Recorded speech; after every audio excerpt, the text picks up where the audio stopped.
Pakita ko muna. Okay, Sairi. Hi guys, so mag-mail merge tayo. So, okay, kita nyo naman to. Ito na yung Ilang, hindi masyado kita. ito na yung table natin from Excel. Ngayon save na lang natin.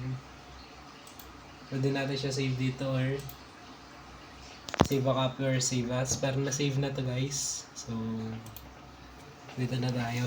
Dito na. So, una pipindutin ay go to mailings, then start mail merge, then we're gonna Hindi, recipient. oh, Recipient. Yan. yan, Yes. Existent. ay existing.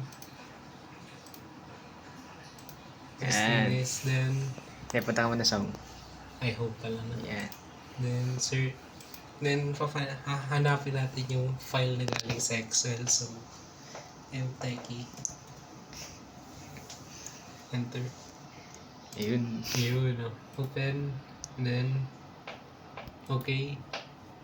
Now, ngayon, open na tong tatlong to. Ngayon, na-add natin ay instant mail merge.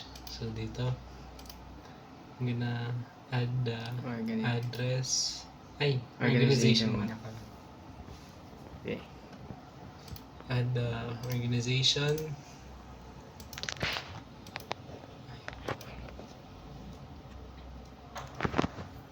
Then,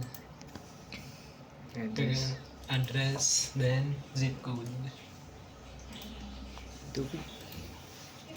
Yan. Then, Dear. title. Then, last name. Then, after last name, first name. Ay. Tama. Tama. Then, middle name. Yay. Tapos Tapos, pangalan mo nasa baba. Yes, my name. Nalagay natin. Yours sincerely, the student, me, Lucas. Ay. Wait. No spelling. Lucas, Cyril, Tarifa, Denti.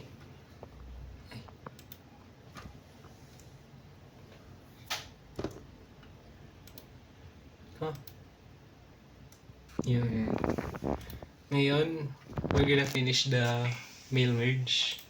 Pindutin ang finish merge. Then, edit individual documents. Makita. Then, all. Then, yun, may Ayun na. Nakikita mo na yung mga pangalan. pangalan. Jollibee San Roque, Dear Sir, Jahames, Lebron Benz, Victoria Luisa Espiritu, Prince, Ronnie Johnson, then makikita natin yung lahat ng mail merge natin.